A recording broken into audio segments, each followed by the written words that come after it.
दोस्तों, आज की कहानी है माँ और बेटे का लालच उनको ले डूबी।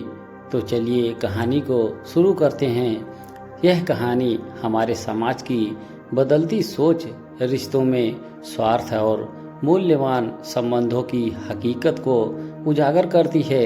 यह एक सत्य घटना है जिसका मैं स्वयं गवाह हूँ। मेरे एक अन्य मित्र सुरेश जी अपनी बेटी के लिए एक अच्छा लड़का देखने गए। उनकी बेटी साधना 21 साल की थी, स्नातक में पढ़ाई कर रही थी और स्वभाव से बेहद शांत और घरेलू थी। हालांकि वह बहुत सुंदर नहीं थी, लेकिन सुरेश जी को अपनी बेटी पर गर्व था। सुरेश जी को जो रिश्ता बताया गया वह एक गांव के लड़के का था। लड़के का नाम विनीत था, जिसकी उम्र लगभग 25 साल थी। वह गांव में एक छोटी सी किराना दुकान चलाता था और 10 बीघा जमीन का मालिक था। घर पक्का था और साफ सुथरा भी। परिवार में विनीत के अलावा उसकी विधवा माँ और एक बड़ी बहन थी जिसकी शादी हो चुकी थी। जब रिश्ते की बात शुरू हुई तो लड़के के परिवार ने कोई विशेष मांग नहीं की। बीती विनीत की माँ ने कहा, हमें कोई दहेज नहीं चाहिए, बस एक संस्कारी और सुलझी हुई बहू चाहिए जो हमारे परिवार में प्यार से रहे। सुरेश जी को यह रिश्ता पसंद आया। उन्होंने कहा, हम अपनी बेटी की शादी साधारण तरीके से करेंगे, दहेज का सवाल ही नहीं उठता। हमारी बेटी आपके घर को अच्छे से संभालेगी। दोनों परिवारों में ने सहमति दे दी।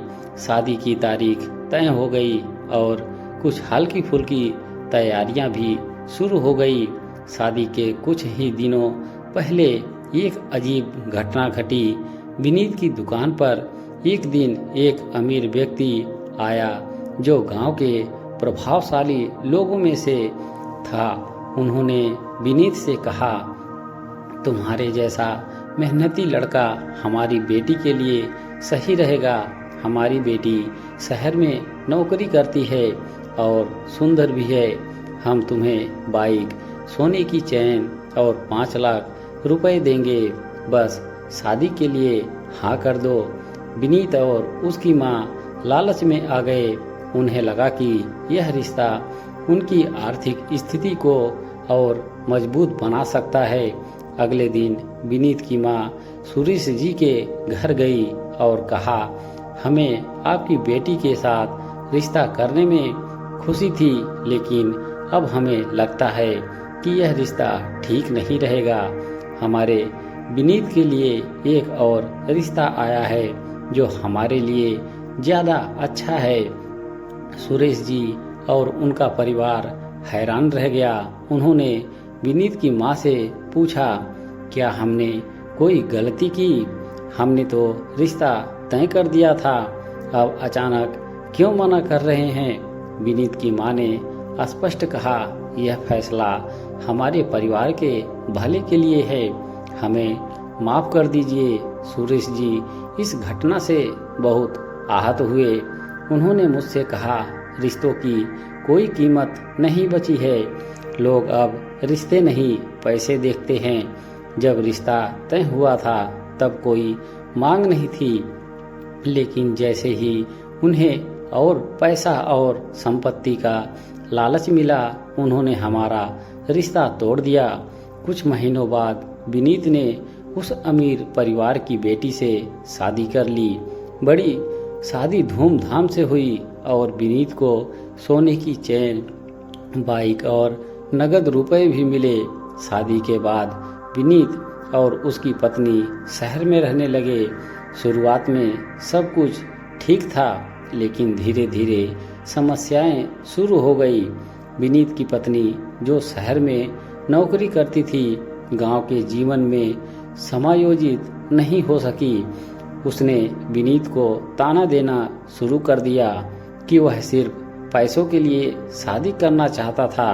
विनीत को यह एहसास हुआ कि उसने लालच में आकर सुरेश जी की बेटी के साथ रिश्ता तोड़कर गलती की, वह अब मानसिक रूप से परेशान रहने लगा।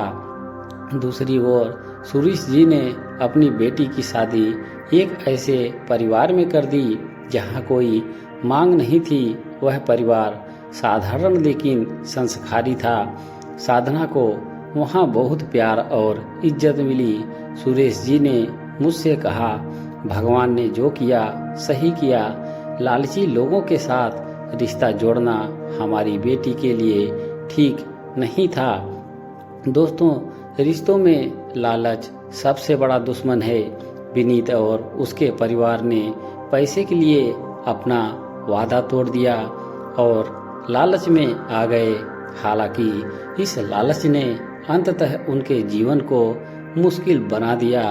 वहीं सुरेश जी ने धैर्य और सही सोच का परिचय दिया, जिससे उनकी बेटी का जीवन सुखमय हो सका। हमारे समाज में आज भी कई ऐसे लोग हैं जो रिश्तों को पैसे और संपत्ति से तौलते हैं। हमें चाहिए कि हम इन मानसिकता को बदलें और रिश्तों को सच्चे प्यार और सम्मान के आधार पर बनाएं। तो इस कहानी में लालची कौन था? वह व्यक्ति जिसने रिश्ता तोड़कर पैसे को चुना, या वह व्यक्ति जिसने स्वाभिमान बनाए रखा और रिश्ते को सम्मान के साथ निभाने का प्रयास किया? रिश्तों की नींव प्यार, विश्वास और सम्मान पर टिकी होती है। यदि हम लालच और स्वार्थ को बीच में लाते हैं तो न केवल रिश्ते टूटते हैं बल्कि जीवन में शांति भी समाप्त हो जाती है। रिश्ते जोड़ने से पहले हमें यह समझना चाहिए कि उनका महत्व पैसों से कहीं अधिक है। यह कहानी न केवल हमें सोचने पर मजबूर करती है बल्कि यह भी सिखाती है कि सच्चाई और ईमानदारी का रास्ता ही जीवन में सुकून और सफलता देता है। दोस्तों, इसीलिए कहा गया है कि लालच बुरी बला है। दोस्तों, अपनी अपनी राय कमेंट बॉक्स में जरूर लिखें। कहानी पसंद आई हो तो एक लाइक जरूर करें और हमारे चैनल पर ऐसी ही पारिवारिक कहानी और सास बहू की कहानी, पति पत्नी की कहानी आपको रोजाना सुनने को मिलती रहेंगी। हमारे चैनल से जुड़े रहने के लिए आप सभी का धन्यवाद।